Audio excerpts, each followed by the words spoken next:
अध्याय 36 जीवन की लय। सत्ता से जिसे गिराना है पहले उसे फैलाव देना पड़ता है। जिसे दुर्बल करना है पहले उसे बलवान बनाना होता है। जिसे नीचे गिराना है पहले उसे शिखरस्त करना होता है।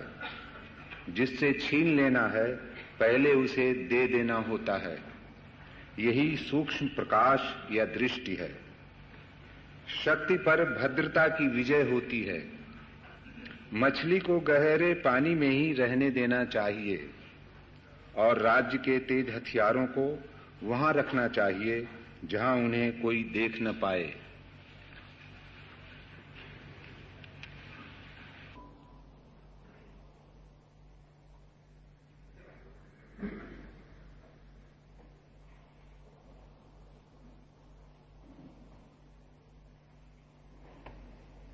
जन्म के साथ मृत्यु को देखना कठिन, लेकिन दिखाई पड़े या न दिखाई पड़े, जन्म मृत्यु की शुरुआत है। वो मृत्यु का ही पहला कदम है। पर जन्म पर हम प्रसन्न होते हैं, मृत्यु में हम दुखी होते हैं। काश हम देख पाए कि जन्म ही मृत्यु का प्रारंभ है, तो जन्म की खुशी भी समाप्त हो जाए और मृत्यु का दुख भी।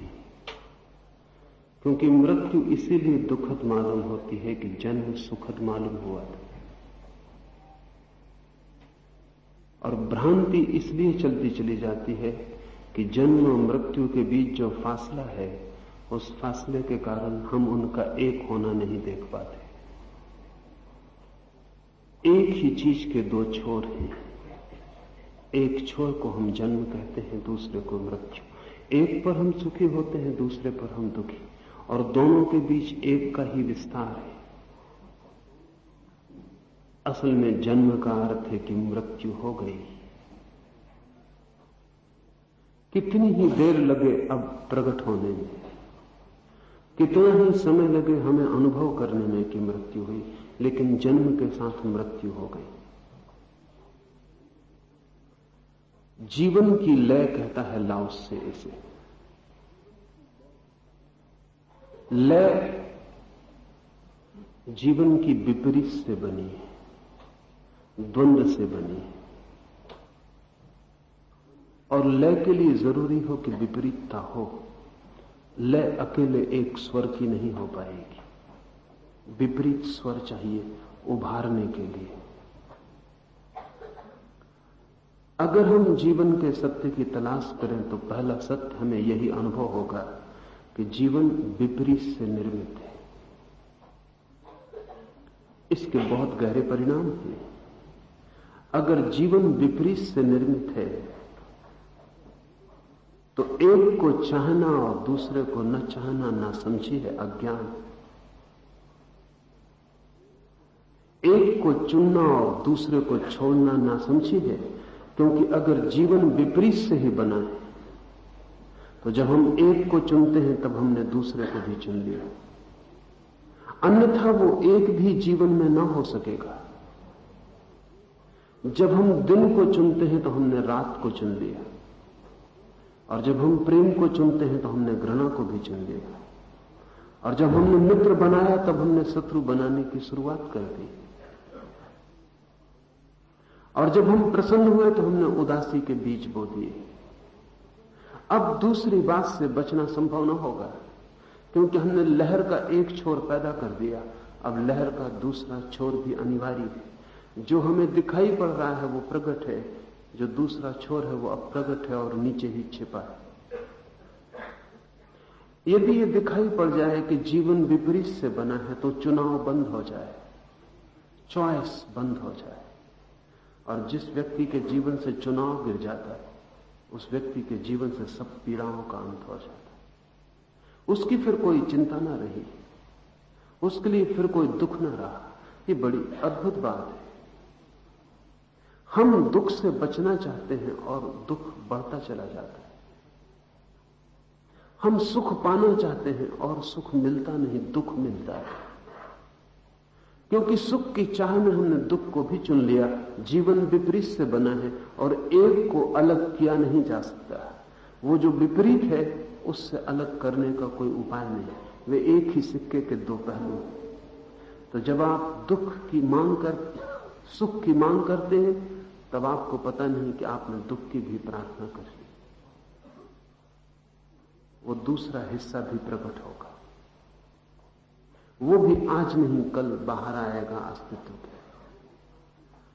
तब आप विषाद से भर जाएंगे, क्योंकि आपने चाहा था सुख और मिला दुख।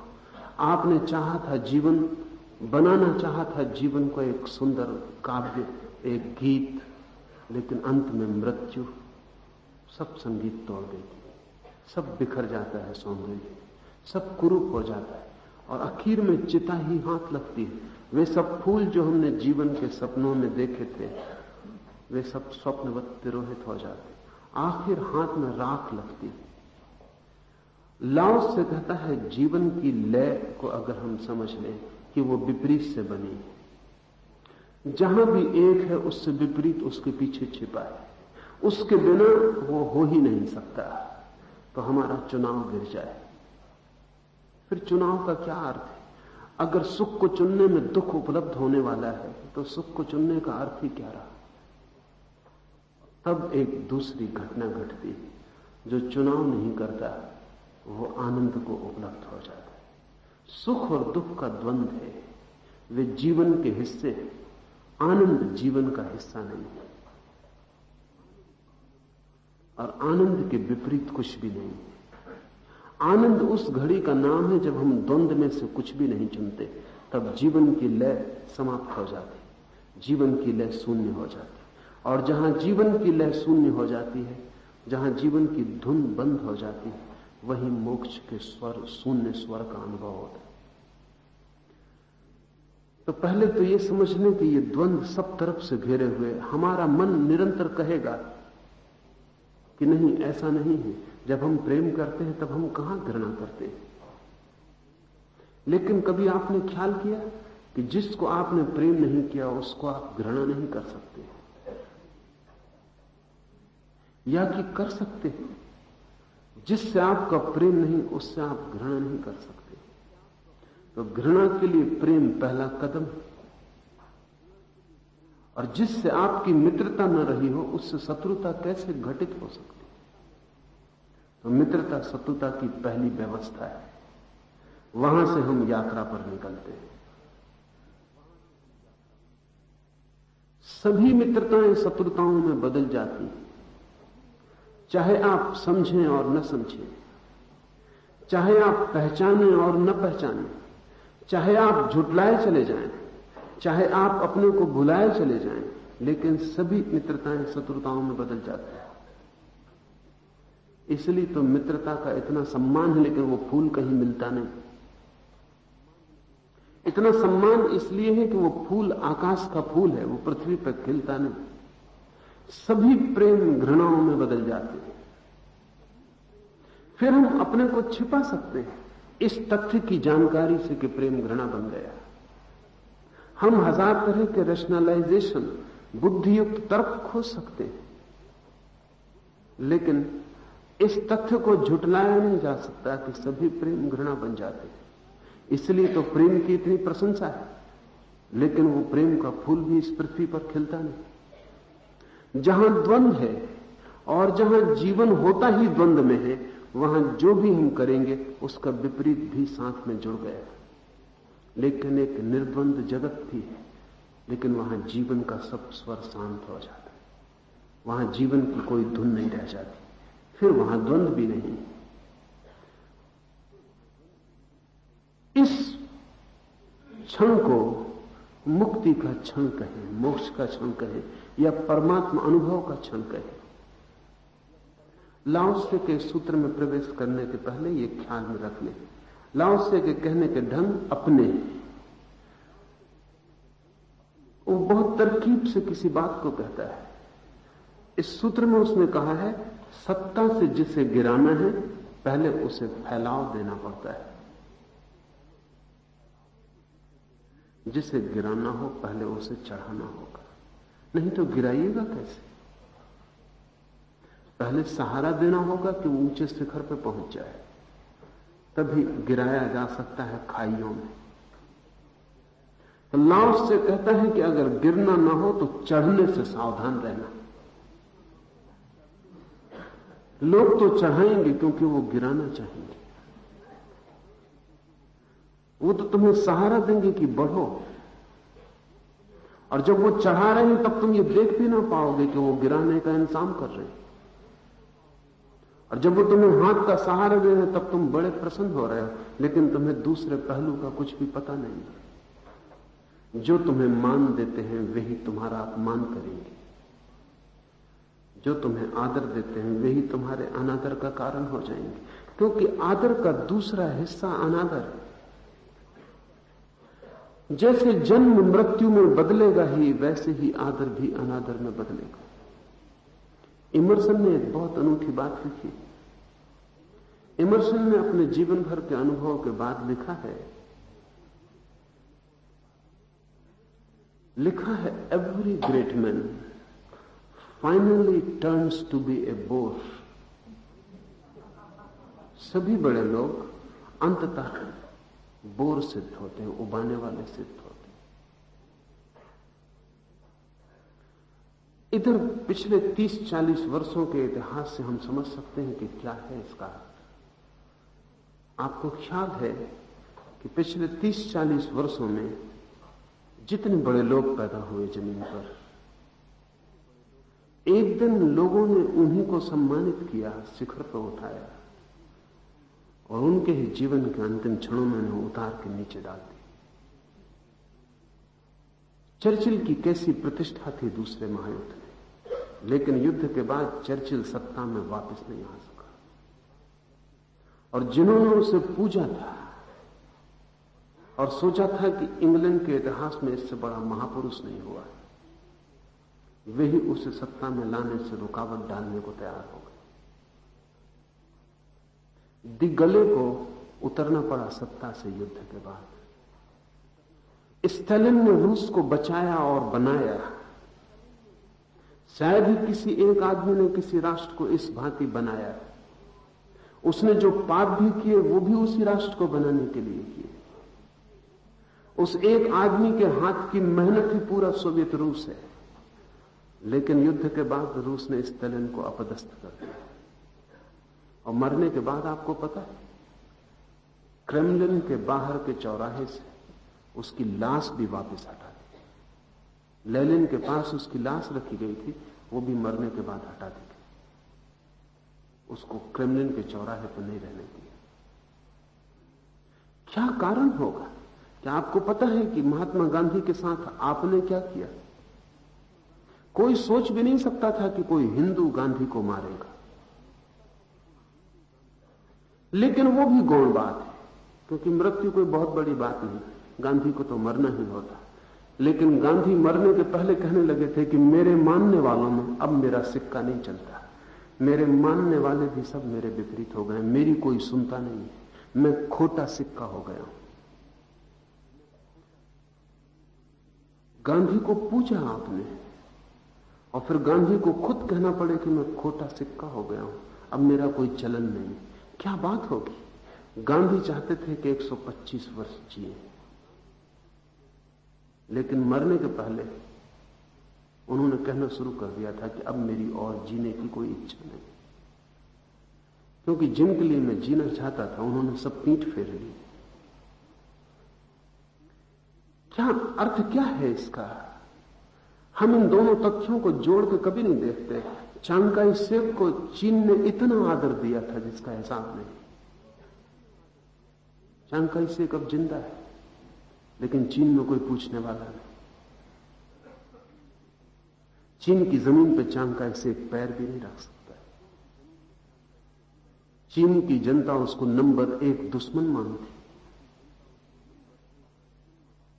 रूजवेल्ट ने अमेरिका को बचाया, दूसरे महायुद्ध में विजय के निकट लाया। सारी दुनिया को युद्ध से बचाने में रूजवेल्ट का गहनतम हाथ था। लेकिन युद्ध के बाद अमेरिकी संसद ने एक संशोधन किया अपने विधान में, और उस संशोधन के द्वारा रूजवेल्ट वापस प्रेसिडेंट न हो जाए इसकी व्यवस्था कर दी।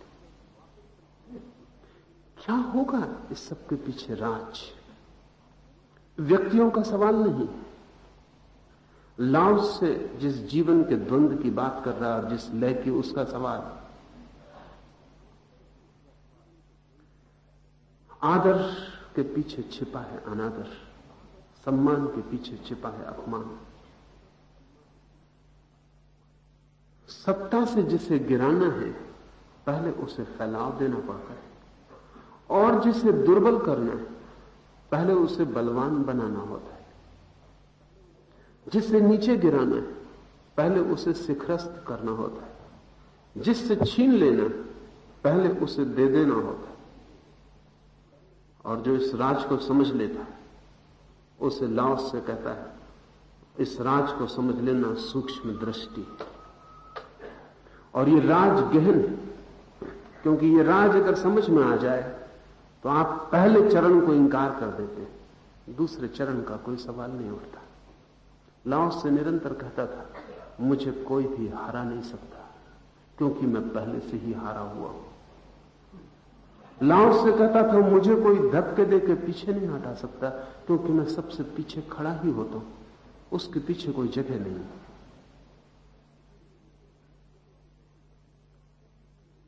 लाओस से कहता है, अगर पहला कदम उठा लिया तो दूसरा कदम मजबूरी, फिर उससे रोका नहीं जा सकता।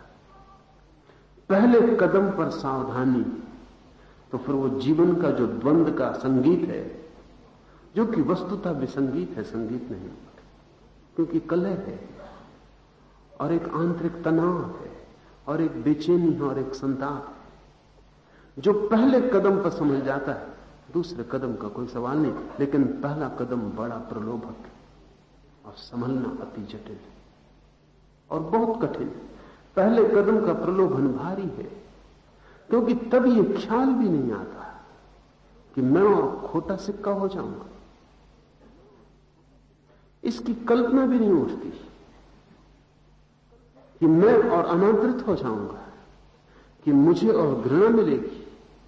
जब कोई प्रेम से आपके गले में बाहें डाल देता है तो आप सोच भी तो नहीं सकते कि इससे शत्रुता निकल सकती है।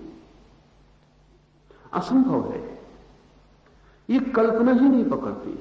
और इसीलिए तो इतने लोग दुख में हैं, क्योंकि पहले कदम पर जो चूक जाता है दूसरे कदम में मजबूरी, फिर उससे बचने का कोई उपाय नहीं। ध्यान रहे, जिसने पहला कदम उठा लिया उसे दूसरा उठाना ही पड़ेगा, वो नियति का हिस्सा हो गया। और जो पहले पे सावधान हो गया उसके लिए दूसरे का कोई सवाल ही नहीं। महत्वाकांक्षा दुख में ले जाती है, क्योंकि महत्वाकांक्षा पराजय में ले जाती। अहंकार पीड़ा बन जाता है, नरक बन जाता है, क्योंकि अहंकार ऊपर उठाता है, फुलाता है और तब गिरने का उपाय हो जाता है। निरअहंकार का सूत्र लाओस से समझें तो बहुत अनूठा है। लाओस से यह कह रहा है कि अहंकार बुरा है, ऐसा हम नहीं कहते। हम इतना ही कहते हैं कि अहंकार पहला कदम और दूसरे कदम पर गहन अपमान है। वो दूसरा कदम भी अगर तुम राजी हो तो पहला उठाना, इसको थोड़ा समझ लें। दोनों तरह से ये बात हो सकती है। अगर दूसरे के लिए भी आप राजी हैं और इतने ही प्रसन्न रहेंगे तो फिर कोई डर नहीं है। तो जब लोग आपको ऊपर उठाएं तो उठ जाना, लेकिन ध्यान रहे कि गिरते वक्त भी आप इतने ही आनंदित रहना, तो फिर कोई दिक्कत नहीं। तो दो रास्ते, एक रास्ता है कि आप फिक्र मत करना, क्योंकि विपरीत को स्वीकार कर लेना, तो फिर पहला कदम उठा सकते हैं। तो जब जन्म आए तो जन्म, और जब मृत्यु आए तो मृत्यु, और जब प्रेम मिले तो प्रेम, और जब घृणा मिले तो घृणा। दूसरे को आप उतने ही शांति और उतने ही सौमनस्य से स्वागत कर सकेंगे जितना पहले का, फिर कोई अड़चन नहीं।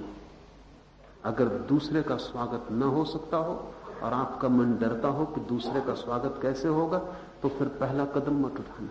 ये दो उपाय हैं। इन दो उपायों में ही सारे संसार की धार्मिक साधनाएं छिपी। जो पहला कदम उठाने से रुक जाता है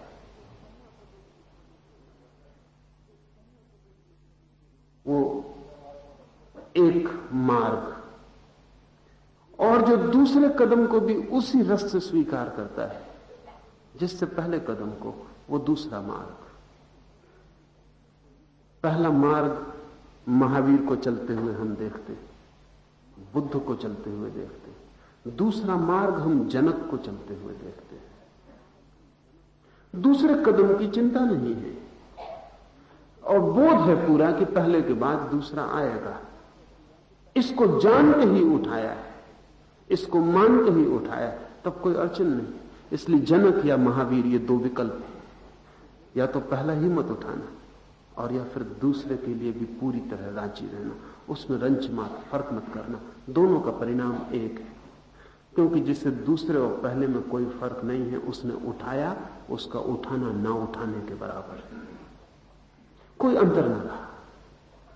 लाओस से कहता है कि यही सूक्ष्म दृष्टि है। शक्ति पर भद्रता की विजय होती है। मछली को गहरे पानी में ही रहने देना चाहिए और राज्य के तेज हथियारों को वहां रखना चाहिए जहां उन्हें कोई देख ना पाए। शक्ति पर भद्रता की विजय होती है। दिखाई नहीं पड़ता हमें ऐसा, हमें तो ऐसा ही दिखाई पड़ता है कि भद्रता पर सदा शक्ति की विजय है। हमारी आंखों में, हमारी समझ में, हमारे मापतौल में लाओसे का सूत्र कभी भी दिखाई नहीं पड़ता कि भद्रता शक्ति पर जीतती हो। सदा हमें शक्ति जीतती हुई दिखाई पड़ती है, भद्रता कहां जीतती हुई दिखाई पड़ती है। लेकिन उसका कारण यही है कि जीत का भी अर्थ हमें ठीक से पता नहीं, और जीत भी हम जिसे कहते हैं वो हमारा अधूरा ज्ञान, वो पहले कदम का ही ज्ञान है। इसे थोड़ा समझ लें। जब शक्ति भद्रता पर जीतती है तो वो पहला कदम है और वही हम जीत समझ लेते हैं कि जीत हो गई। लेकिन दूसरा कदम भी शीघ्र ही आएगा जो कि हार का है। भद्रता लड़ती ही नहीं, इसलिए पहला कदम उठता ही नहीं और दूसरे का कोई उपाय नहीं। जीसस भद्रता के प्रतीक है। निश्चित ही शक्ति उन पर जीतती हुई दिखाई पड़ती है। जीसस को सूली लग गई। सूली के कुछ क्षण पहले पायलट ने जीसस को कहा भी, लोग कहते हैं कि तुम ईश्वर के पुत्र हो, तो ये मौका है, तुम चमत्कार दिखा दो तो तुम मुक्त हो जाओ, ये मृत्यु से तुम बच जाओ और मैं भी इस पाप से बच जाऊं कि तुम्हारी मृत्यु में सहयोगी। तुम चमत्कार दिखा दो। और लोग यही सोच रहे थे, लाखों लोग इकट्ठे हो गए थे, आज जरूर कोई चमत्कार होगा। और जीसस, जिसके बाबत ख्याल था कि बीमार को छू दे तो बीमार ठीक हो जाए और मुर्दे को छू दे तो मुर्दा जाग जाए, निश्चित ही ऐसा व्यक्ति जो दूसरे को छू के जीवन दे सकता है, जब उस पर खुद मुसीबत आएगी और आखिरी परीक्षा का क्षण आएगा तो चमत्कार घटने ही वाला है, इसमें कोई शक न था। इसमें जीसस के शिष्यों को भी कोई शक न था।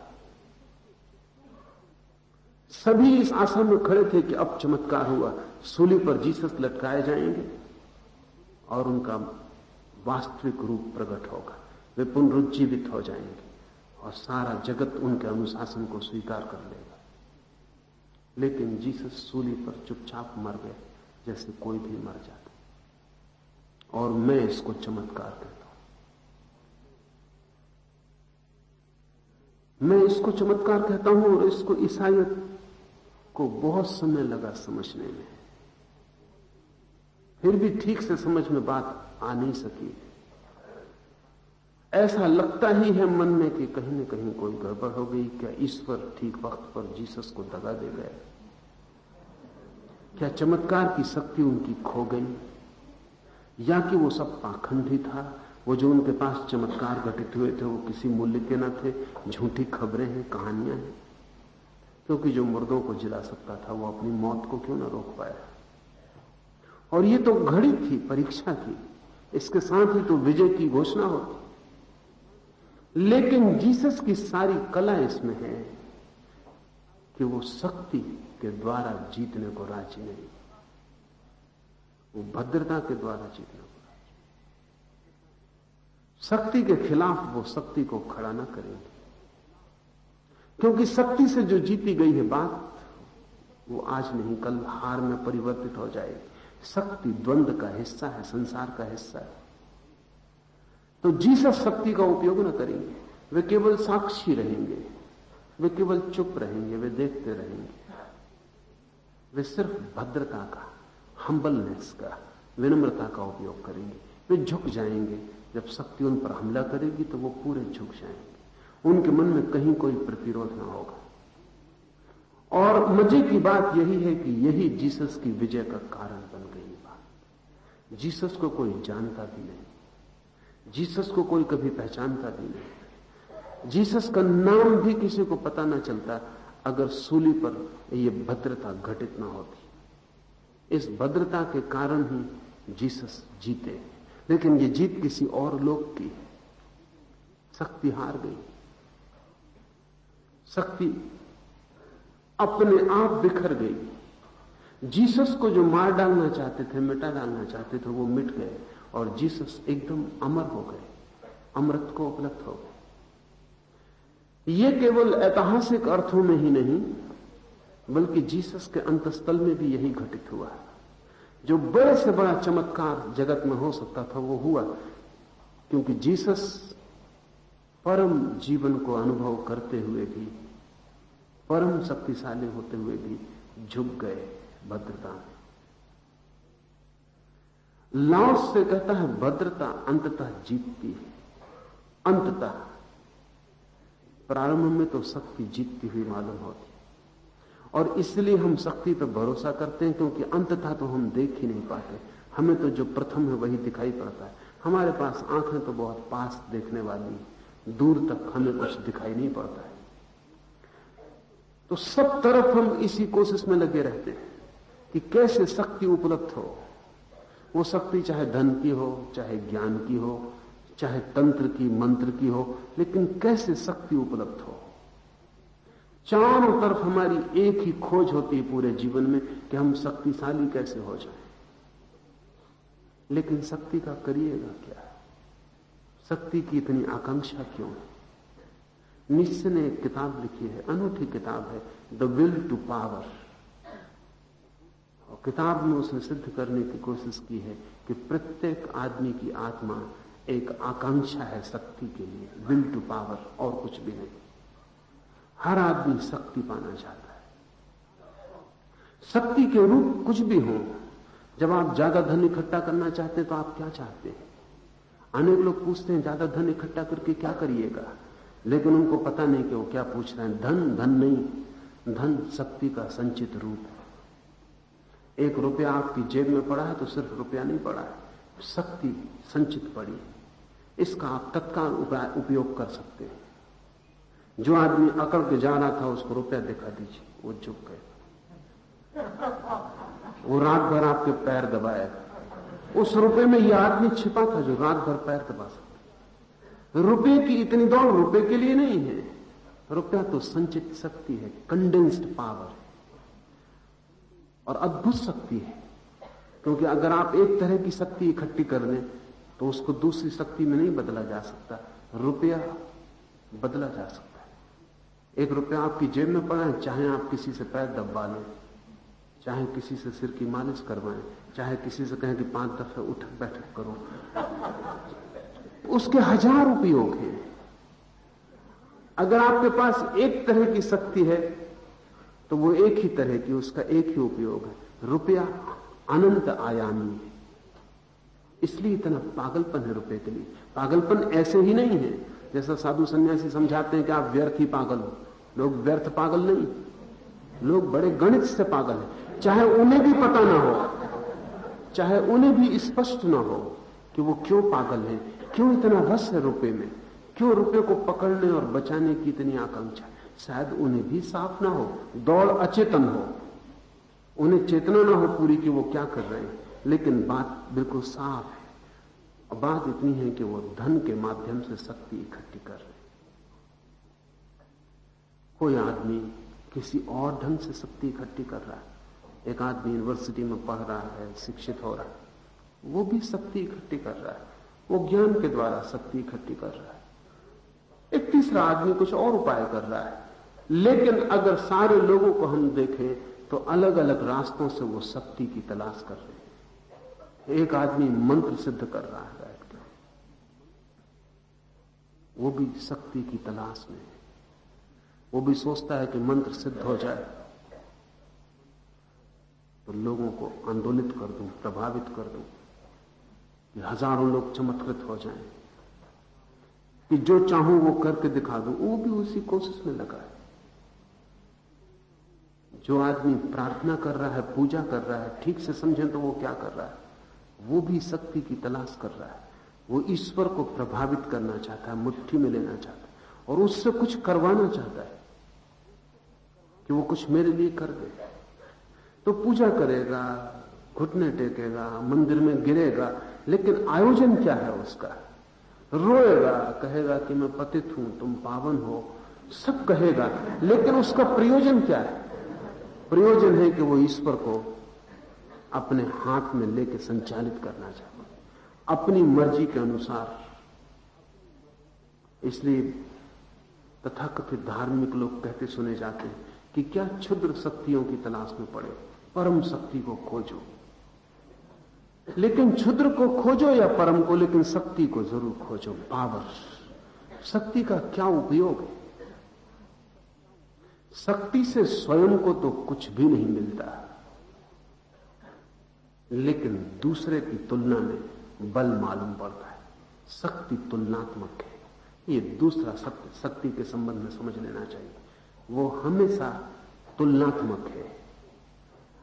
किसी को आप शक्तिशाली नहीं कह सकते सीधा, आपको कहना पड़ेगा कि बा से ज्यादा शक्तिशाली है,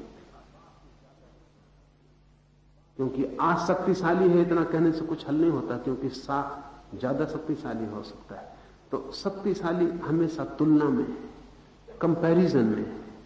आपको सिर्फ इतना कहना ठीक नहीं कि आप धनी हैं, क्योंकि आप किसी की तुलना में गरीब हो सकते हैं। तो यह बताना जरूरी है कि आप किसकी तुलना में धनी हैं। सब शक्तियां तुलनात्मक हैं। किसी को यह कहना काफी नहीं कि विद्वान, यह बताना जरूरी है कि किसकी तुलना में विद्वान है, क्योंकि किसी की तुलना में यह मूढ़ हो सकता है।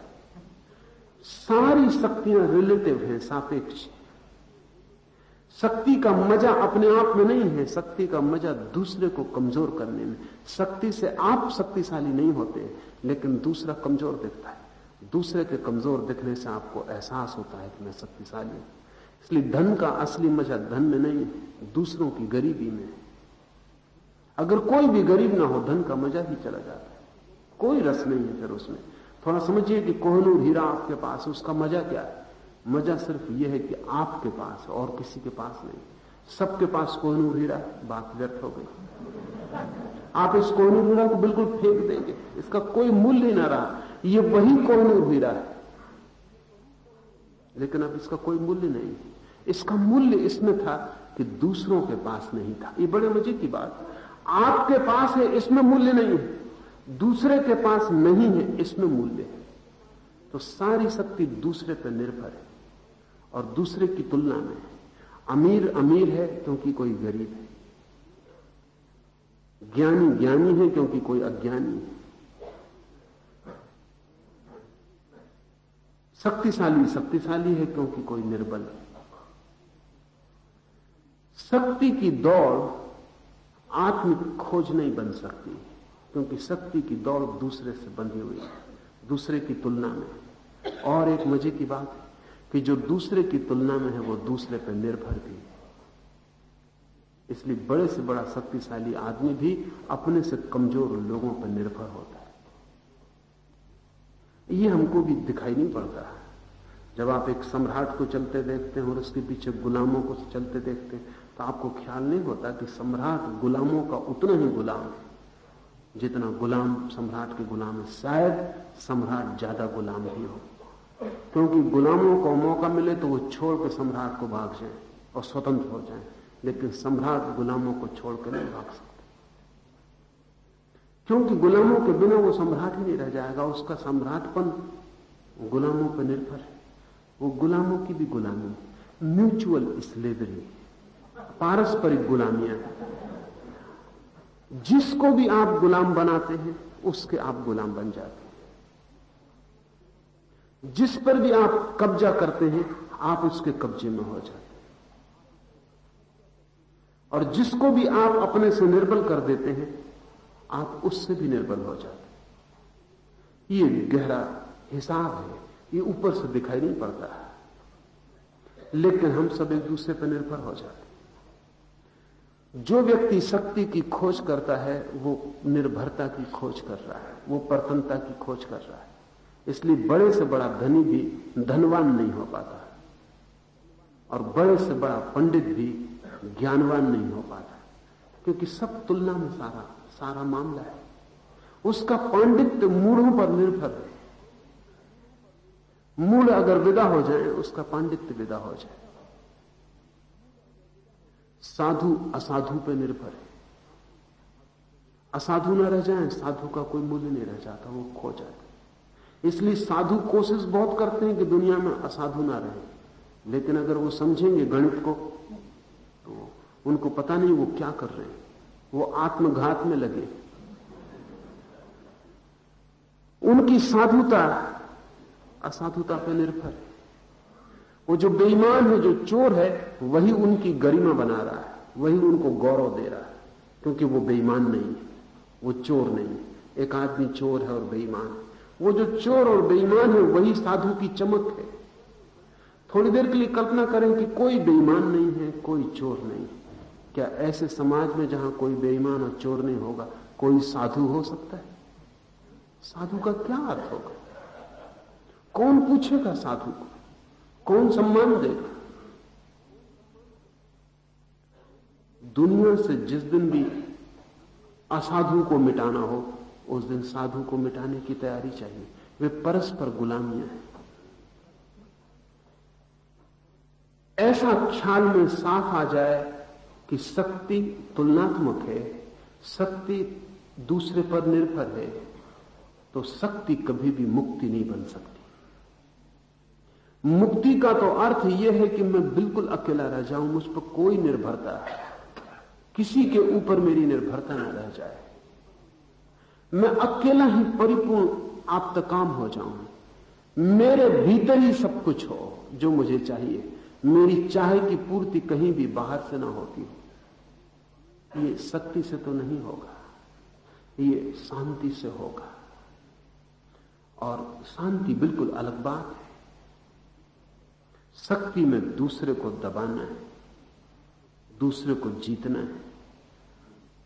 शांति में किसी को दबाना नहीं, किसी को जीतना नहीं, अपने को भी दबाना नहीं, अपने को भी जीतना नहीं। शांति का अर्थ है कि मेरी जो ऊर्जा है, मैं जैसा हूं, मैं जो हूं वो पर्याप्त हूं, इससे अन्यथा की कोई मांग नहीं। मैं राजी हूं और प्रसन्न हूं और अनुग्रहित हूं। जो भी मैं हूं वो वही मेरा आनंद है।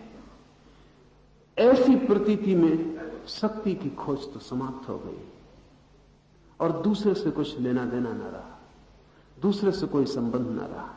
यही सन्यास है। जब तक दूसरे से लेना देना है, जब तक दूसरे पर निर्भरता है, तब तक संसार है। वो निर्भरता किसी भी ढंग की हो। लाओस से कहता है शक्ति पर भद्रता की विजय। भद्रता से,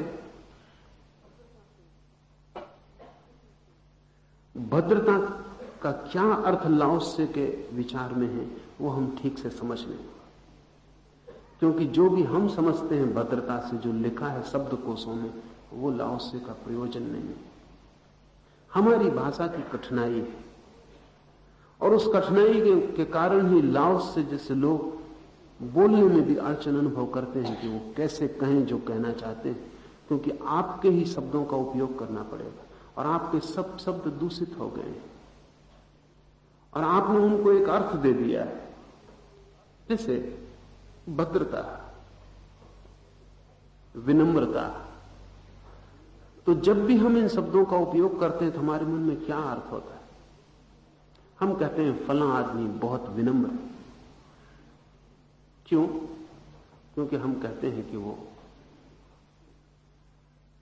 अहंकारी नहीं, अकड़ा हुआ नहीं, झुका हुआ है। तो हमारे मन में जो भी विनम्रता का और भद्रता का अर्थ है वो अहंकार से ही जुड़ा हुआ है कि जो आदमी विनीत है, कम अहंकारी है, नहीं अहंकारी है, वो आदमी भद्र है। लेकिन लाओसे की विनम्रता और भद्रता, जिसको वो जेंटलनेस कह रहा है, वो अहंकार से नहीं तौली जा सकती। वहां न तो अहंकार है जिसे हम जानते हैं और न वहां विनम्रता है जिसे हम जानते हैं। हमारा विनम्र आदमी भी छिपा हुआ अहंकारी होता है और जिसको हम विनम्र आदमी कहते हैं वो अक्सर चालाक होता है, हिसाबी किताबी होता है। उसकी विनम्रता भी उसकी कुशलता है, उसकी विनम्रता भी उसका व्यवहार का ढंग है, उसकी विनम्रता भी आपको जीतने का उपाय है, उसकी विनम्रता भी शक्ति है। डेल कार्नेगी की किताब है how to win friends and influence people, तो उसमें वो कहता है कि विनम्र होना चाहिए। जितने आप विनम्र होंगे उतना ही लोगों को जीत सकते हैं। निश्चित ही लाओसे और डेल कार्नेगी में अगर बातचीत हो तो लाओसे की बात डेल कार्नेगी को बिल्कुल समझ में नहीं आएगी, क्योंकि वो कहता है विनम्रता का मतलब ही ये है, फायदा ही ये है कि उससे आप दूसरे को जीत लेते हैं। क्यों जीत लेते हैं? क्योंकि उसके अहंकार को आप खुसलाते हैं। वही तरह की खुशामत है। जब आप दूसरे आदमी के सामने विनम्र होकर झुकते हैं तो आप उसके अहंकार को बढ़ावा देते और वो बिल्कुल प्रसन्न होता है। वो कहता है आप कितने विनम्र आदमी, लेकिन उसे पता नहीं कि उसको ये विनम्रता पता क्यों चल रही, क्योंकि उसका अहंकार आगे बढ़ाया जा रहा। कोई झुक गया, कितना विनम्र आदमी। आपको ये विनम्रता इतनी प्रीतिकर क्यों लग रही है? प्रीतिकर इसलिए लग रही कि आपका अहंकार तृप्त हो रहा है और कोई आदमी झुका नहीं और अखड़ा खड़ा रहा। आपको ये अहंकार इतना कष्ट क्यों दे रहा है? इस आदमी का अहंकार कष्ट नहीं दे रहा, आपके अहंकार को गढ़ रहा है। इसलिए सामाजिक व्यवस्था में जो होशियार है, कुशल है, चालाक है, वो विनम्रता का उपयोग करते हैं। झुकेंगे, विनम्र होंगे, सब भांति आपके अहंकार को फुसलावा देंगे, लेकिन भीतर वे गहन अहंकारी और आपके विजय की चेष्टा कर रहे हैं। डेल कार्नेगी जिस भाषा में विनम्रता का उपयोग करता है वो तो अहंकार का उपाय है। लाओसे का जो अर्थ है वहां न तो अहंकार है आपका और न आपकी तथाकथित विनम्रता है। डेल कार्नेगी वाली विनम्रता वहां नहीं। वहां दूसरे को जीतने का या दूसरे से हारने का दोनों ही सवाल नहीं। वहां दूसरा है ही नहीं, आदमी सिर्फ स्वयं है। वो ना आपको जीतने की फिक्र कर रहा है और ना आपसे हारने के लिए डरा हुआ है। वो आपकी चिंता नहीं कर रहा है, वो जैसा है वैसा है, वो सरल है। ये जो विनम्रता हमारी, ये बड़ी जटिल है। अगर यहां आपको लोगों को जीतना है तो विनम्र होना पड़ेगा। ये तो बड़े मजे की बात हुई। यहां अगर आपको अपने अहंकार को आगे ले जाना है तो विनम्र होना पड़ेगा। आप जितने विनम्र होंगे उतने ही अहंकार को आप सफल हो सकते, उतना ही अहंकार आप अपना मजबूत कर सकते। आदमी सब तरह से अपने अहंकार को तृप्त करने की कोशिश कर रहा है, वो विनम्रता से भी कर रहा है। और तब आपको हर गांव में ऐसे लोग मिल जाएंगे जो विनम्रता की मूर्ति, लेकिन अगर आप उनका थोड़ा सा परीक्षण करें तो पाएंगे कि भीतर उनके गहन अहंकार की लपटें चल रही हैं। और ये विनम्रता की मूर्ति जो वो बने हुए हैं उसी अहंकार के लिए बने हुए। और जब सारा गांव उन्हें कहता है कि धन्य है आप, कि आप जैसा विनम्र आदमी नहीं, तब वे फूले नहीं समाते। वो कौन फूलता है भीतर? जो सुनता है कि आप जैसा कोई विनम्र नहीं, आप परम विनम्र हैं, आप जैसा कोई भद्र नहीं, सरल नहीं, आप जैसा कोई साधु नहीं, तो कौन फूलता है भीतर? वो जो फूल रहा है, वो जो प्रसन्न हो रहा है, वही अहंकार। और अगर ये आपको समझ में आ जाए तो फिर उचित यही है कि अगर आपको अपनी अकड़ पूरी करनी हो तो विनम्र होकर पूरी करें, क्योंकि विनम्र होकर ही पूरी करना आसान होगी। आप अकड़े तो दूसरे लोग आपकी अकड़ को तोड़ने की कोशिश में लग जाते। आप अकड़े ही नहीं तो कोई तोड़ने की कोशिश ही नहीं करता, आपको सब संभालते। इस गहरी चालाकी को अगर आप समझ लें तो मन के धोखे से बच सकते हैं। लाओस से कि भद्रता, विनम्रता, अहंकार और विनम्रता दोनों का अभाव है। हमारी विनम्रता अहंकार की ही एक व्यवस्था है।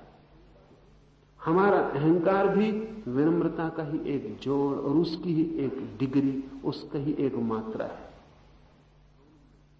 जहां दोनों नहीं है वहां भद्र व्यक्ति का जन्म होता है। लाओस से बैठा है, कन्फ्यूशियस उससे मिलने आया। कन्फ्यूशियस डेल कार्नेगी की बात बिल्कुल ठीक से समझता। कन्फ्यूशियस तो बिल्कुल मर्यादा पुरुषोत्तम था। हर चीज की मर्यादा थी, हर चीज का नियम था। और आप जानते हैं चीन में तो लोग या जापान में लोग झगड़े भी तो भी पहले झुक झुक नमस्कार करते। झगड़ा भी झुक झुक के नमस्कार से शुरू होता। इतने विनम्र हो गए। कन्फ्यूशियस आया, उसने झुक के नमस्कार किया, लेकिन वो बड़ा चौंका क्योंकि लाओस से बैठा था और बैठा ही रहा। न उसने झुक के नमस्कार का उत्तर दिया, न वो खड़ा हुआ। कन्फ्यूशियस थोड़ा बेचैन हुआ और उससे नहीं रहा गया और उसने कहा कि आप समाज के किसी नियम और व्यवस्था को नहीं मानते हैं। तो लाओस से हंसा और उसने कहा, तो तुम व्यवस्था और नियम के कारण झुक रहे हो?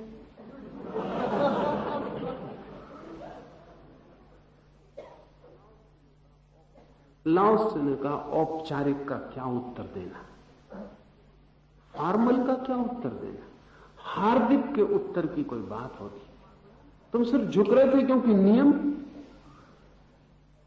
तो सब थोथा हो गया। हार्दिक का उत्तर हो सकता है, औपचारिक का क्या उत्तर? और अच्छा था कि तुम्हें तुम्हारी औपचारिकता का पता चल जाए, क्योंकि औपचारिकता झूठ है। तुम जरा भी नहीं झुके थे और झुक के तुमने दिखाया। तुम झुकते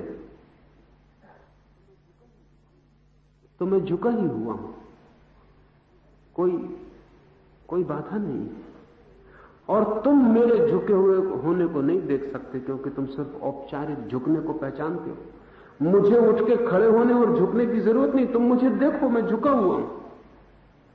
खड़े होकर झुकने की तो उसे जरूरत है जो भीतर झुका ना हो और बाहर से आयोजन कर रहा हो, प्रदर्शन कर रहा हो। कन्फ्यूशियस बहुत घबरा गया होगा। उसकी थोड़ी सी जो चर्चा लाओस से हुई है, वो लौट के अपने शिष्यों से उसने कहा कि इस आदमी के पास दोबारा मत जाओ। यह आदमी बहुत खतरनाक है।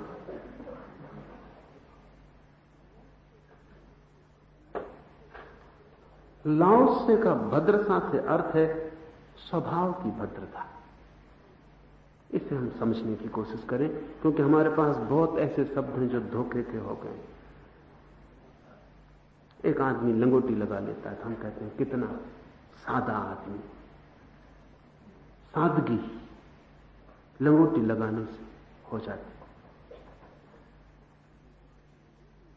लेकिन जो आदमी लंगोटी लगा रहा है वो क्यों लंगोटी लगा रहा है?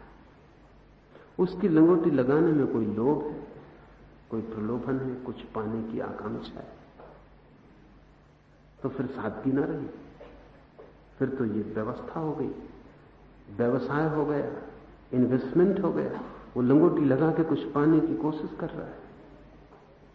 या ये हो सकता है कि आप सादगी को आदर देते हैं इसलिए वो लंगोटी लगा के खड़ा है, तो वो आपसे आदर पाने की कोशिश कर रहा है। तो फर्क क्या हुआ? एक आदमी कीमती खूबसूरत टाई बांध के खड़ा हुआ है, वो भी इस आशा में कि आप आदर देंगे, और एक आदमी लंगोटी लगा के खड़ा हुआ, वो भी इस आशा में कि आप आदर देंगे। दोनों की लंगोटियों में फर्क क्या है? बुनियादी आकांक्षा। वो प्रतीक्षा क्या कर रहे हैं? आप सुंदर वस्त्र पहन के खड़े हो सकते हैं, आप नग्न खड़े हो सकते हैं, इससे कोई फर्क नहीं पड़ता। ये फर्क तो बहुत ऊपरी है, लेकिन भीतर आकांक्षा क्या है? भीतर आकांक्षा है सम्मान पाने की, समादर पाने की, इज्जत पाने की, दूसरे देखें और जाने कि आप कौन हैं, क्या हैं, आप महत्वपूर्ण हैं, विशिष्ट हैं। तो अगर ये आकांक्षा भीतर है सादगी के पीछे भी, तो सादगी सादगी ना रही, फिर सादगी तो जटिल हो गई, उसमें उलझाव हो गया। मैं अनेक सादगी वाले लोगों को जानता हूं, उनकी सादगी बिल्कुल आरोपित है, आयोजित है। और ऐसा नहीं कि वे आदमी बुरे हैं, उन्हें पता ही नहीं कि वो भी मान के चल रहे हैं कि ये सादगी है। सादगी होती है हृदय की, लंगोटियों से उसे नापने का कोई उपाय नहीं है। और हृदय सादा हो तो बात और है, हृदय सादा न हो तो आप कितना ही इंतजाम कर लें, सादगी फलित न होगी। उसमें भी आप हिसाब लगा रहे हैं, स्वर्ग मोक्ष क्या मिलेगा क्या नहीं मिलेगा, क्योंकि आपने लंगोटी लगा ली। गजब का सौदा कर रहे हैं। एक लंगोटी लगा के लोग बिल्कुल मोक्ष का इंतजाम कर रहे हैं। या कि कोई नग्न खड़ा हो गया तो वो सोचता है कि परम दिगंबरत्व उपलब्ध हो गया। अब तो क्या कमी रही? तो सिर्फ इतनी ही कमी थी कि आप कपड़े पहने थे, वो बाधा डाल रहे थे मोक्ष में। या आप एक बार खाना खा सकते हैं तो सादगी नहीं हो जाएगी। अभ्यास की बात है। अफ्रीका में एक पूरी की पूरी जाति एक ही बार भोजन करती। जब उनको पहली दफा पता चला, यूरोप में वहां पहुंचे और उनको पता चला कि 4-4, 5-5 दफा दिन में खाते, कभी चाय, कभी नाश्ता, कभी खाना, तो वो हैरान हो गए। उनको पता ही नहीं था, सदियों से वो एक ही बार खा रहे थे, जैसा आप 2 बार खा रहे हैं तो पेट उसके लिए राजी हो जाता। फिर 24 घंटे में एक बार भूख लगती, 2 बार खाते हैं तो 2 बार लगती, 5 बार खाते हैं तो 5 बार लगती। पेट हर चीज से राजी हो जाता। तो जो 5 बार खा रहा है उसका भी 5 बार का अभ्यास, जो 1 बार खा रहा है उसका 1 बार का अभ्यास। अभ्यास बदलने में थोड़ी तकलीफ हो सकती है शुरू में, लेकिन थोड़े ही दिनों में कंडीशनिंग हो जाती, अभ्यास हो जाता, फिर कोई अड़चन नहीं। लेकिन सादगी से इसका कोई संबंध नहीं।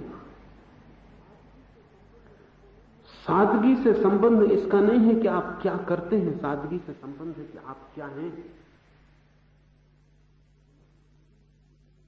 एक मित्र थे मेरे, उनके साथ एक दफा यात्रा पर गया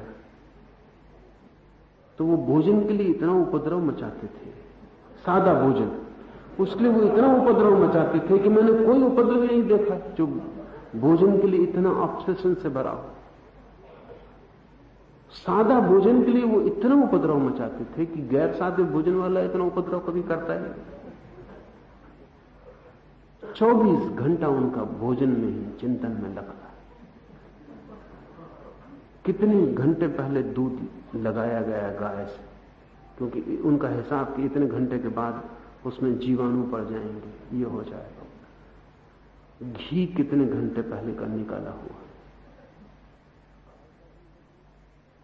गाय का ही है दूध, भैंस का ना होना चाहिए, गाय का ही चाहिए।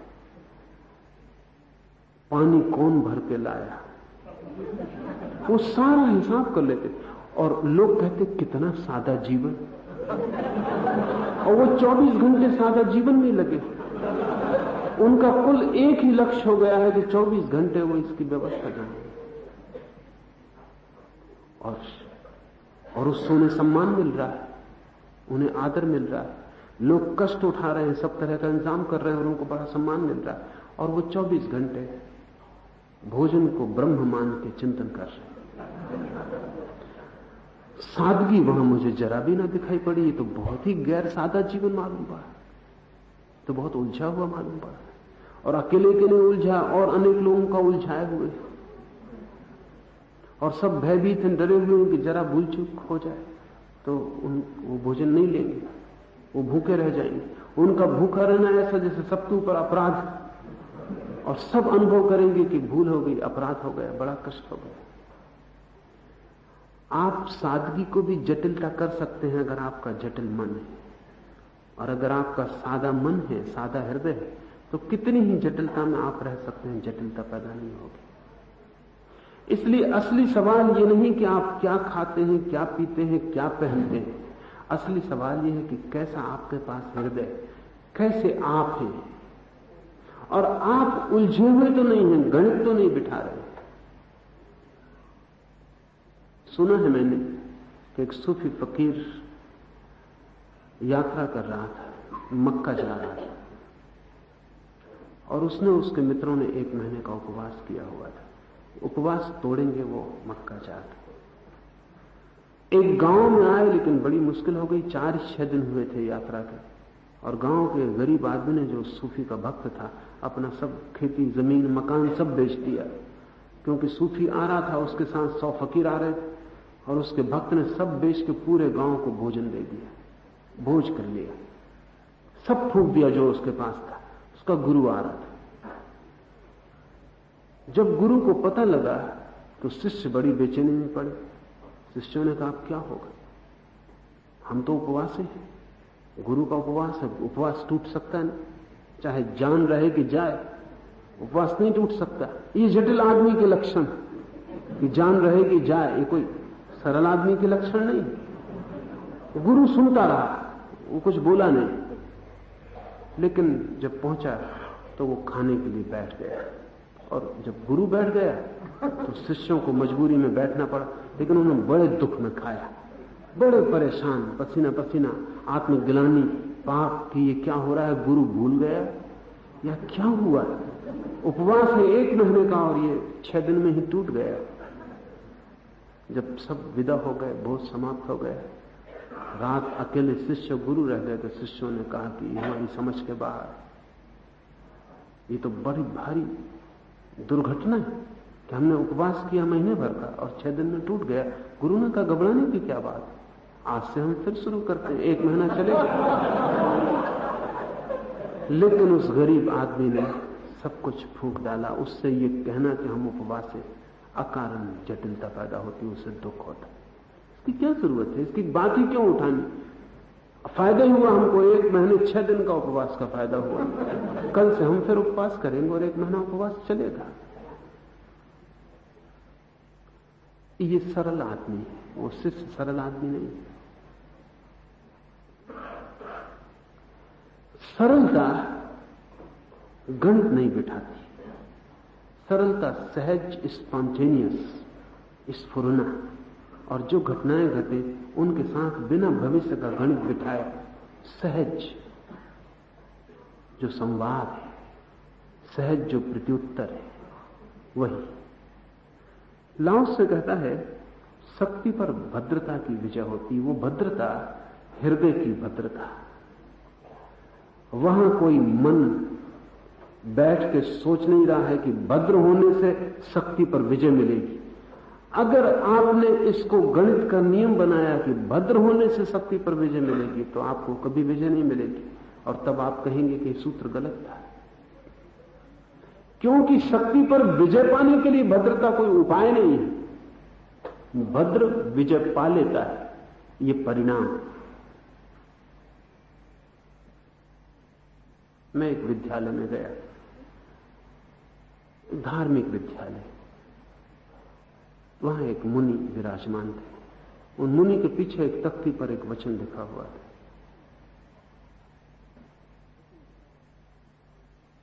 वचन लिखा हुआ था कि विद्वान की सर्वत्र पूजा होती।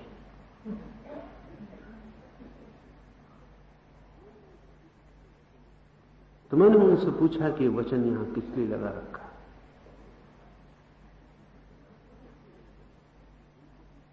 इसीलिए ना कि जिनको भी पूजा चाहनी हो वो विद्वान हो जाए, क्योंकि विद्वान की सर्वत्र पूजा होती है। राजा तो अपने देश में ही पूजता है, लेकिन विद्वान की सर्वत्र पूजा होती। क्या मतलब क्या है इसका?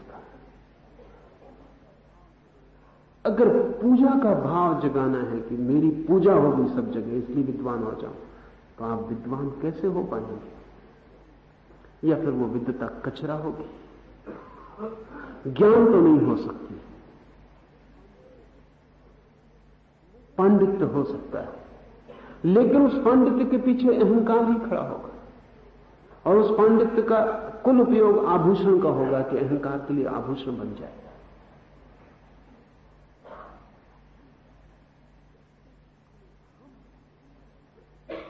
हम प्रत्येक चीज में कार्य कारण का संबंध बना लेते हैं, उन चीजों में भी जहां कार्य कारण का संबंध नहीं होता। इससे हम थोड़ा समझें, क्योंकि हमारे पूरे जीवन में यह छिपा हुआ है। मैं किसी को कहता हूं कि आओ इस खेल को खेलो, इस खेल के खेलने से बड़ा आनंद मिलता है। आप आनंद पाने के लिए खेलने आ गए, आपने सोचा कि आनंद मिलता है तो चलो, आनंद तो चाहिए इसलिए खेलें। तो आप खेलेंगे तो नहीं, आप पूरे वक्त सोचेंगे कि अभी तक आनंद नहीं मिला, अभी तक आनंद नहीं मिला, अब आनंद कब मिलेगा। और ये हाथ पैर चलाने से, फुटबॉल को यहां से वहां फेंकने से, या वॉलीबॉल को यहां से वहां करने से कैसे आनंद मिलेगा? एक गेंद को इस तरफ से उस तरफ नेट के करने से आनंद कैसे मिल सकता है? लेकिन कोशिश करें, कहते हैं शायद मिले। तो आप परेशान हो जाएंगे, दुख पाएंगे, और बाद में आप कहेंगे कि गलत कहा, आनंद नहीं मिलता। खेल से आनंद मिलता है, इसमें कार्य कारण का संबंध नहीं है कि आप खेलेंगे तो आनंद मिलेगा, कि आनंद पाने के लिए आप खेलें तो आनंद मिल जाएगा। नहीं, आप आनंद को तो सोचें ही मत, आप सिर्फ खेलें। आनंद की तो बात ही मत उठाएं। आनंद मिलेगा ये भी ध्यान मत रखें, आनंद चाहिए इसकी भी बात छोड़ दें। आनंद को भूल ही जाएं, सिर्फ खेलें तो आनंद मिलेगा। क्योंकि आनंद खेल के पीछे छाया की तरह आता है, कार्य की तरह नहीं, छाया की तरह आता है। लेकिन छाया ऐसी चीज नहीं कि आप झपट्टा मार दें। अगर आप चुपचाप खेलते रहें तो छाया चारों तरफ गिर जाएगी, आप आनंदित हो उठेंगे। जीवन में जो लोग भी इस बात को नहीं समझ पाते वो बड़ी कठिनाई में पड़ते हैं। कहीं संगीत चल रहा है, कोई आपको कहता है संगीत का प्रेमी कि आओ बहुत आनंद है। अब आप वहां बैठे हैं, रीढ़ को, कुंडलिनी को बिल्कुल जगाए हुए, आनंद कहां? ये आदमी शोरगुल मचा रहा है, इसमें आनंद कहां? कब मिलेगा आनंद? कितनी देर और लगेगी? आप बार बार घड़ी देख रहे हैं कि अभी तक नहीं मिला, अभी तक नहीं मिला। आपको कभी भी नहीं मिलेगा, क्योंकि जो आप कर रहे हैं उससे आपका संगीत का संबंध ही नहीं बन पा रहा। अगर आप सोचते हैं कि भद्रता से विजय मिलेगी, तो भद्रता ही नहीं मिलेगी, विजय तो बहुत दूर है। क्योंकि वो विजय की आकांक्षा ही तो भद्रता का अभाव है। इसलिए इन सूत्रों को आप कार्य कारण के सूत्र मत समझना। इन सूत्रों का अर्थ परिणाम का है। अगर कोई व्यक्ति भद्र है तो विजय उसके पीछे छाया की तरह चलती है, लेकिन जो व्यक्ति विजय के लिए सोचता है उसने तो विजय को आगे ले लिया, भद्रता को पीछे कर दिया, उसके पीछे फिर विजय नहीं चलती। सुना है मैंने कि स्वामी राम के पास एक आदमी आया करता था, और राम उससे कहते थे कि जब मेरा एक घर था और मैं एक घर को पकड़े हुए था, तो वो घर भी बचाना मुझे मुश्किल हो गया, और अब मैंने सब घर छोड़ दिए तो सारी दुनिया के घर मेरे हो गए। और जब मैं धन को पकड़ता था कौड़ी कौड़ी, तो कौड़ी भी हाथ में नहीं टिकती थी, और जब मैंने धन की पकड़ छोड़ दी तो सारी दुनिया की संपदा मेरी हो गई। उस आदमी ने कहा मैं भी कोशिश करूंगा।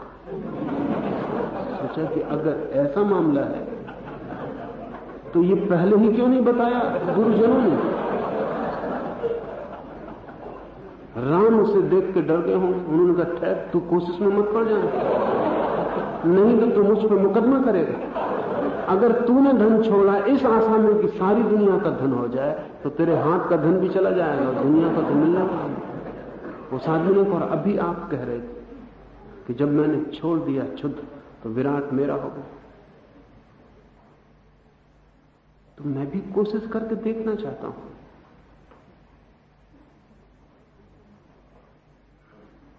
हम सब भी यही करते हैं। लाओस से जैसे परम चैतन्य व्यक्तियों के वचन जब हम पढ़ते हैं तो हमें बड़ी कठिनाई यही हो जाती है कि हम सोचते हैं कि बिल्कुल ठीक है, तो हम भी चाहते हैं कि विजय मिले। और लाओस से सूत्र बता रहा है कि भद्र को मिलती तो हम भद्र हो जाएं। एक तो चेष्टा से भद्र आप हुए तो वो झूठ होगा, वो हार्दिक न होगा, औपचारिक होगा। और विजय की आकांक्षा से कोई भद्र कैसे हो सकता है, कोई विनम्र कैसे हो सकता है? कि अगर आप विनम्र हो जाएं तो सब जगह आदर मिलेगा, तो आदर पाने की आकांक्षा से कोई विनम्र कैसे होगा? विनम्र तो आप बिना किसी आकांक्षा के ही हो सकते हैं। आदर मिले कि अनादर, कुछ मिले कि न मिले, ये सब असंगत है। भद्र होने का आनंद मैं लेना चाहता हूं। भद्रता में ही मुझे रस है। और निश्चित ही भद्रता अपने आप में इतना बड़ा रस है कि कोई विजय की उससे अतिरिक्त कोई जरूरत नहीं। अगर कोई भद्र हो गया तो उसे विजय की कोई जरूरत नहीं। कोई विजय फिर उसके मुकाबले मूल्य नहीं रखती, सब विजय फीकी है। और जिस आदमी को धन छोड़ने का मजा आ गया, उसको सारी दुनिया का धन भी मिल जाए तो पकड़ने का अब सवाल नहीं। लेकिन कई लोग सुन लेते हैं सूत्र कि लक्ष्मी को छोड़ो तो लक्ष्मी पे पैर दबाती। कई झंझट में भी पड़ जाते हैं छोड़ के। मैं कई सन्यासियों को जानता हूं जो बेचारे इस आशा में छोड़ बैठे कि लक्ष्मी पैर दबाएगी। वो बड़ी देर से लेटे हैं, बिल्कुल सेठ सैया बने, लक्ष्मी आती नहीं, कोई पैर दबाता नहीं। अब वो बड़े बेचैन हैं। अब उनकी नैया बिल्कुल बीच में अटक गई। अब वो न यहां के रहे न वहां के रहे। अब वो लौट भी नहीं सकते, अब वो आगे भी नहीं जा सकते। लेकिन आकांक्षा उन्होंने जो की थी वो गलत हो गई। लक्ष्मी जरूर पीछे पीछे आती है, लेकिन आप पीछे लौट के भर मत देखा। आपने पीछे लौट कर देखा कि आ रही कि नहीं, तो बस आप चूक गए। फिर आप कितने ही कोशिश करो, फिर लक्ष्मी आने वाली नहीं। तो ये सूत्र ख्याल रखना, लक्ष्मी चाहिए हो तो पीछे लौट के मत देखना, आप तो चलते ही चले जाना। मगर इसका मतलब ये भी नहीं कि आप बिल्कुल संभाले रहना अपने को, कहीं पीछे लौट के न देख लो, क्योंकि वो भी पीछे लौट के ही देखना है। गर्दन बिल्कुल फंसा ली, प्लास्टर करवा लिया सब तरफ से, उससे कोई फर्क नहीं पड़ेगा। वो पीछे मन लौट के न देखे, उससे कोई प्रयोजन नहीं है। तो जरूर लक्ष्मी पीछे आती। इन सारे सूत्रों के साथ अड़चन है कि हम इनको मानने को राजी हो सकते हैं, लेकिन जो उनकी शर्त है वो हमारी समझ में नहीं आती। वो शर्त यही है, अब शर्त आपको समझा दूं, शक्ति पर भद्रता की विजय होती है। और भद्रता का अर्थ है जिसको विजय की आकांक्षा नहीं। तब आपको साफ हो जाएगी बात। भद्रता का अर्थ है जिसको विजय की आकांक्षा नहीं। निश्चित ही तब शक्ति पर भद्रता की विजय होती है। मछली को गहरे पानी में ही रहने देना चाहिए। और वो जो भद्रता है उसको लाओस से कहता है जिससे मछली को गहरे पानी में रहने देना चाहिए। उस भद्रता को भी बाहर उछालते नहीं फिरना चाहिए, क्योंकि वो तब छिछोरापन है। अहंकार को लोग बाहर उछालते हैं, उसी तरह भद्रता को भी उछालते हैं। ये बड़ा मजा है, लेकिन दोनों बड़ी विपरीत चीजें हैं। एक आदमी अकड़ के खड़ा होता है, वो समझ में आता है, क्योंकि भीतर तो अकड़ बच नहीं सकती, बाहर ही हो सकती है। अकड़ तो दूसरे को दिखाने के लिए, इसलिए अहंकारी तो बाहर दिखाता है, वो समझ में आता है। जिसके पास महल है वो महल दिखाएगा, जिसके पास स्वर्ण के आभूषण है वो स्वर्ण के आभूषण दिखाएगा, जिसके पास हीरे जवाहरात हैं वो उनको दिखाएगा, क्योंकि उनका मूल्य ही देखने वाले की आंख में जो चमक आती है उसमें है। वो जो दूसरे में दीनता पैदा होती, वो जो दूसरे में वासना जगती, वो दूसरे में तृषा पैदा हो जाती कि मेरे पास भी होता और नहीं है। वो जो दूसरे में अभाव हो जाता है, वो जो दूसरा भिखारी की तरह खड़ा हो जाता है, उसमें उसका रस है। इसलिए अहंकार तो दिखावा होगा ही, उसका प्रदर्शन जरूरी है, उसके बिना वो बच ही नहीं सकता। अगर आप अहंकार का प्रदर्शन ना करें तो वो मर जाएगा। उसको भोजन मिलता है प्रदर्शन से, लेकिन विनम्रता, भद्रता अगर आप प्रदर्शन करें तो मर जाएगी। वो झूठी ही है, मरने का भी सवाल नहीं। अहंकार बाहर बाहर होता है, वहीं उसका जीवन है। भद्रता भीतर भीतर होती है, वहीं उसके प्राण है, जितनी गहरी हो। इसलिए लाओस से उठ के खड़ा नहीं हुआ। लेकिन समझना बहुत मुश्किल है। आप भी गए होते तो आपको भी लगता है कि बेचारा कंफ्यूशियस ठीक है, झुक के नमस्कार कर रहा, और ये लाओस से बिल्कुल गंवार मालूम होता है कि बैठ के हुआ। तो खड़े होकर कम से कम जब कोई घर में अतिथि आया, लेकिन लाओस से कहता है मछली को गहरे पानी में रहने देना चाहिए। लाओस से कहता है विनम्रता को दिखाना क्या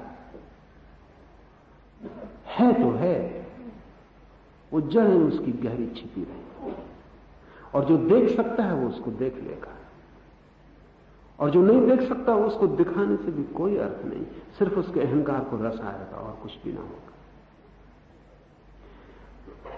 मछली को गहरे पानी में रहने देना चाहिए। इस सूत्र को और दृष्टियों से भी समझ लेना कीमत का है। जो भी मूल्यवान है आपके भीतर, और जिसको भी आप चाहते हैं कि बचाना है, उसे गहरे में डाल देना। नष्ट करना हो तो बाहर, बचाना हो तो भीतर। वृक्ष ऊपर दिखाई पड़ता है, जड़ें जमीन में छिपी रहती। जड़ें मूल्यवान है। वृक्ष जड़ों को दिखाने बाहर ले आए तो मौत हो जाए। और जो भी गहरा और मूल्यवान है उसे भीतर, उसका किसी को पता ही ना चले। इसका यह अर्थ नहीं कि पता नहीं चलेगा, जितना गहरा होगा उतनी जल्दी पता चलेगा। लेकिन आप पता चलवाने की कोशिश मत करना, क्योंकि आपकी कोशिश बताती है कि गहरा नहीं है। लाओस से जब उसके शिष्यों ने पीछे पूछा कि आप बैठे रहे, आपने ऐसा क्यों किया, तो लाओस ने कहा मैं सोचता था कि कन्फ्यूशियस अगर थोड़ा भी गहरा होगा तो समझ जाए, देख लेगा। लेकिन वो इतना ही देख सका कि मैं बैठा हुआ हूं, खड़ा नहीं हुआ। बस उसे आकार दिखाई पड़ा, उसे और कुछ भी दिखाई नहीं पड़ा। तो सिर्फ आकार में जी रहा है। नियम, व्यवस्था, शासन, औपचारिकता, शिष्टाचार, सभ्यता, संस्कृति, उसमें ही जी रहा है। धर्म का उसे कोई पता नहीं। अगर उसे पता होता तो उसे दिखाई पड़ जाता कि मैं तो झुका ही हुआ हूं, बैठूं या खड़ा हूं या ना हूं, इससे कोई फर्क नहीं पड़ता। ये झुका हुआ होना मेरा स्वभाव है।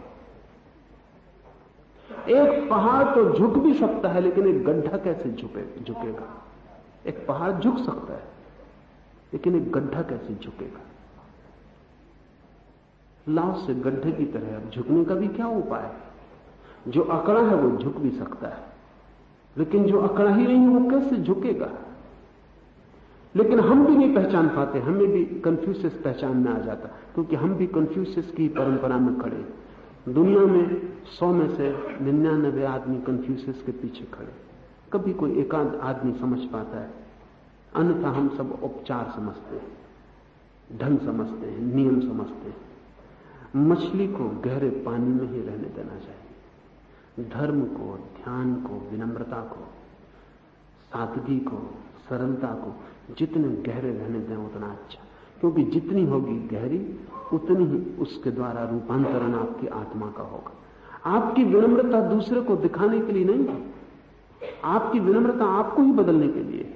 आपकी सादगी कोई बाजार में प्रदर्शन नहीं है, आपकी सादगी आपकी ही आत्मा का रूपांतरण है, वो आपके ही लिए है। सूफी फकीर कहते हैं कि जब सब सो जाएं, सारी दुनिया सो जाए, तब चुपचाप अपनी प्रार्थना कर लेना, मस्जिद में जाके मत करना, क्योंकि वहां डर है कि शायद तुम प्रार्थना करने नहीं जा रहे, तुम सिर्फ दिखाने जा रहे हो कि तुम भी प्रार्थना करते हो। वो जो भीड़ इकट्ठी होती, वो जो लोग इकट्ठे होते, उन्हें तुम भी दिखाना चाहते हो तुम भी धार्मिक हो। एक रिस्पेक्टेबिलिटी धर्म से मिलती, एक आदर मिलता है कि आदमी भला है, आदमी ईमानदार है, या आदमी सादा है, धार्मिक, ईश्वर की प्रार्थना में लीन रहता है। ईश्वर की प्रार्थना सूफी फकीर कहते हैं चुपचाप अंधेरे में जब कोई भी ना जाने तुम कर लेना, उसे भीतर गहरे में डाल देना। वो कोई बाहर उछालने की बात नहीं है, उसे दूसरे को कोई लेना देना नहीं है, तुम्हारी अपनी बात। लेकिन हम जो व्यर्थ है उसे भीतर डालते हैं, कचरे को भीतर इकट्ठा करते हैं। जो सार्थक है, जिसे भीतर होता तो शायद जड़ें पकड़ लेता, बीज फूटता, भूमि में गहरा चला जाता, गर्भ निर्मित हो जाता जिसके आसपास, उसे हम दिखाते फिरते। ये मजे की बात है। अगर आपको क्रोध आता है तो आप उसको भीतर दबाते और विनम्रता ऊपर दिखाते। स्वभावता है, जो आप दबाते हैं वही आप हो जाते। क्रोध है तो उसे भीतर दबाते। अच्छा भी नहीं मालूम पड़ता क्रोध को प्रकट करना, कोई क्या कहेगा, लोग क्या कहेंगे कि आप जैसा संत पुरुष क्रोध कर रहा, तो आप मुस्कुराए चले जाते, क्रोध को भीतर सरकाए चले जाते। लाओस से जो कहता है कि मछली को गहरे पानी में रहने देना चाहिए, आप भी मछली को गहरी पानी में रखते, लेकिन सिर्फ सड़ी हुई मछलियों को, मरी मछलियों को, मुर्दा मछलियों, जिनको आप बाहर ही फेंक देते तो बेहतर था। और जब आप किसी पर क्रोध रोकते हैं तो इसलिए नहीं कि क्रोध बुरा है, बल्कि क्रोध से प्रतिष्ठा जाती। इसलिए जहां आपके क्रोध से प्रतिष्ठा नहीं जाती वहां आप बराबर प्रकट करते हैं। अगर आपका मालिक दफ्तर में आपका बास क्रोध करता है तो वहां आप मुस्कुराते रहते हैं खड़े हो गए।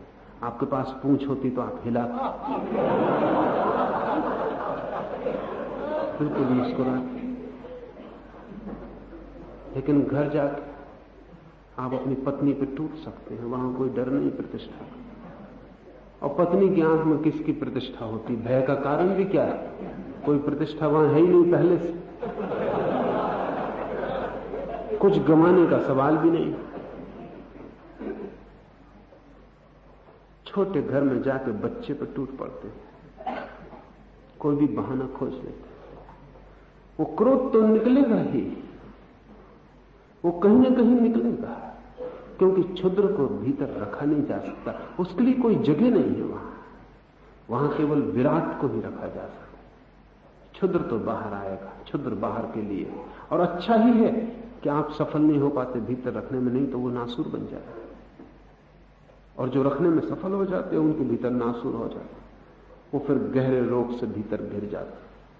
उनके पास हृदय नहीं होता, फिर फफोले ही होते हैं भीतर, और वो उन्हीं के साथ जीते हैं, उन्हीं से धड़कते, उन्हीं से श्वास लेते, उनकी जिंदगी एक महारोग हो जाती। लेकिन श्रेष्ठ को हम दिखाते फिरते, निकृष्ट को दबाते फिरते।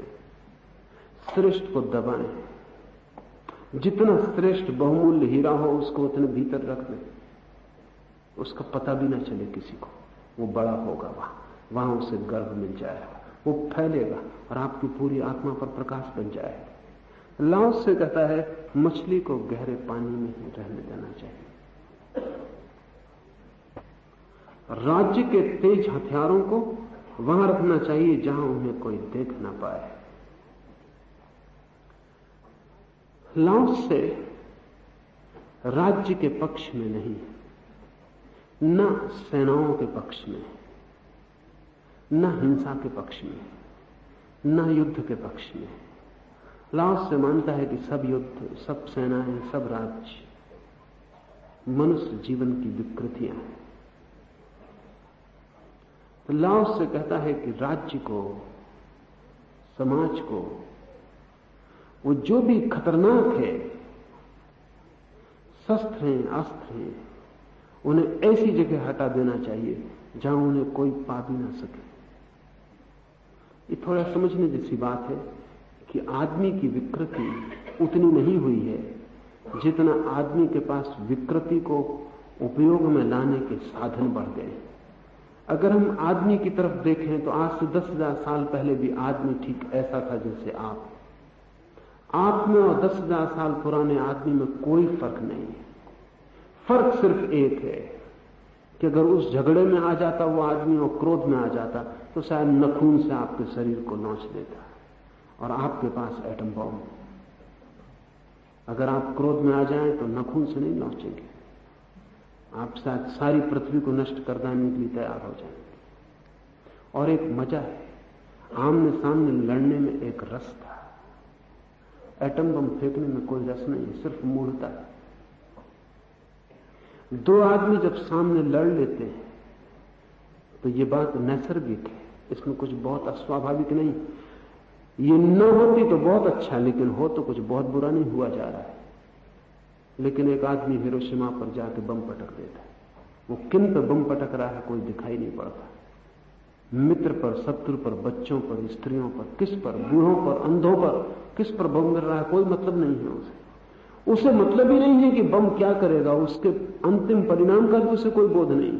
वो एक बटन दबाता है और हवाई जहाज से बम गिर जाता है। जिस आदमी ने नागासाकी हिरोशिमा पर बम गिराया और एक रात में 3-3.5 लाख लोगों की हत्या का कारण बना, दुनिया के इतिहास में किसी आदमी ने, एक आदमी ने एक क्षण में इतनी बड़ी हत्या नहीं की। वो रात बड़े आराम से सोया, और जब सुबह उससे अखबार वाले लोगों ने पूछा कि तुम्हें रात नींद आ सकी, क्योंकि 3 लाख आदमियों की हत्या, आप एक 3 आदमियों की हत्या का तो विचार करके सोचिए, और 3 आदमियों की हत्या करके आप रात भर सो पाएंगे? बहुत मुश्किल है। बड़े से बड़ा हत्यारा भी नहीं कर सकता ये काम, वो भी रात भर बेचैन रहेगा। लेकिन ये आदमी 3-3.5 लाख आदमियों की हत्या करके बेचैन नहीं हुआ। क्या यह आदमी पागल है? ये पागल नहीं है, लेकिन संबंध ही नहीं जोड़ता। जो मरे हैं उनसे इसका कोई संबंध नहीं जोड़ता। उसने तो कहा मैंने अपनी ड्यूटी पूरी की। एक विशेष जगह पर हवाई जहाज को ले जाकर मुझे बम गिरा देना था, उससे ज्यादा मुझे कोई आज्ञा नहीं थी, उससे ज्यादा मेरा कोई संबंध नहीं था।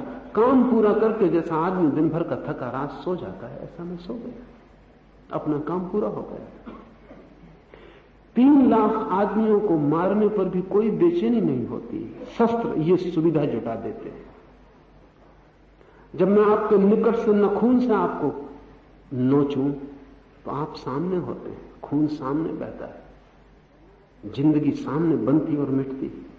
और मैं अपनी जिंदगी भी दांव पर लगाता हूं, तभी आपकी जिंदगी लेने का विचार कर सकता हूं। ये सीधा आमना सामना है। ये बात प्राकृतिक है, सभी पशु ऐसा कर रहे हैं, आदमी भी पशु है, ऐसा कर सकता है, न करे तो देवता हो जाता है। लेकिन अस्त्र शस्त्र उसे शैतान बना देते हैं, वो पशु भी नहीं रह जाता, क्योंकि तब कोई सवाल ही नहीं है। आपको मैं देखते नहीं, आपकी आंख का मुझे पता नहीं, आपके रोने का पता नहीं, आप जलेंगे क्या होगा कुछ पता नहीं। लाओस से अस्त्र शस्त्र के बहुत विपरीत है। वो कहता है कि उन्हें इस जगह डाल दो जहां लोग खोजें भी तो उन्हें न पा सके। प्रयोजन इतना ही है कि आदमी जितना नैसर्गिक हो, जितना सहज हो, जितना स्वाभाविक हो, निश्चित ही जीवन में संघर्ष भी हो सकता है, लेकिन वो भी स्वाभाविक होना चाहिए। और 2 आदमी आमने सामने लड़ते हैं, उसमें एक गरिमा भी, एक गौरव भी। जब तक लोग आमने सामने लड़ते थे तब तक लोगों में एक गरिमा थी, एक शान थी। अब लड़ाई तो चलती है लेकिन आमने सामने कोई भी नहीं है। इधर भी यंत्र है, उधर भी यंत्र है, पूरी मनुष्यता बीच में है, और किसी को किसी से कोई प्रयोजन नहीं है। कौन किसको मार रहा है इससे कोई संबंध नहीं है। अपनों को मार रहा है तो भी पता नहीं है। अभी वियतनाम के युद्ध में बहुत से अमरीकियों के द्वारा ही मारे गए हैं, क्योंकि नीचे भूल से उनका ही अड्डा है और वो बम फेंका है। अपने ही आदमी मरे, ये भी सुबह जाके पता चला। अंधेरे में सारी बात हो गई। लाओस से कहता है आदमी आदमी के बीच सीधा संपर्क होना चाहिए, बीच में कुछ भी ना हो, बीच में कोई एजेंसी अस्त्र की, शस्त्र की, राज्य की कुछ भी ना हो। आदमी आमने सामने सीधा सीधा हो तो आदमी ज्यादा प्राकृतिक होगा, और जो देखेगा उस पर सोचेगा भी, और जो करेगा उससे विचार भी पैदा होगा। और उसके कृत्य उसके लिए सूचक हो जाएंगे कि वो अपने को बदले न बदले। शक्ति पर भद्रता की विजय होती है। इसलिए भी लाओस से कहता है अस्त्र शस्त्रों को हटा दो, क्योंकि उनसे तुम जीतोगे नहीं, हारोगे ही। लाओस से की बात शायद दुनिया अब सुनने को राजी हो जाए, क्योंकि जब उसने ये कहा था आज से कोई 3000-2500 साल पहले, तब तो अस्त्र शस्त्र भी कुछ बड़े नहीं थे। अब तो अस्त्र शस्त्र इतने बड़े हैं कि लाओस से की बात समझ में आ सकती। पूरी मनुष्यता उनके कारण आत्महत्या कर सकती है। अस्त्र शस्त्र इतने बड़े हैं। लाओस से की बात समझ में आ सकती कि उन्हें हटा दो। आदमी आदमी के बीच से जो भी जितने उपकरण हट सकें वो हट जाएं, आमने सामने आदमी हो जाए, तो जीवन ज्यादा निसर्ग के अनुकूल होगा। और निसर्ग के अनुकूल आत्मा के जन्म की संभावना है। फिर शक्ति से कोई विजय उपलब्ध नहीं होती, और शस्त्र शक्ति दे सकते हैं, भद्रता नहीं। 5 मिनट कीर्तन करें और फिर चलें।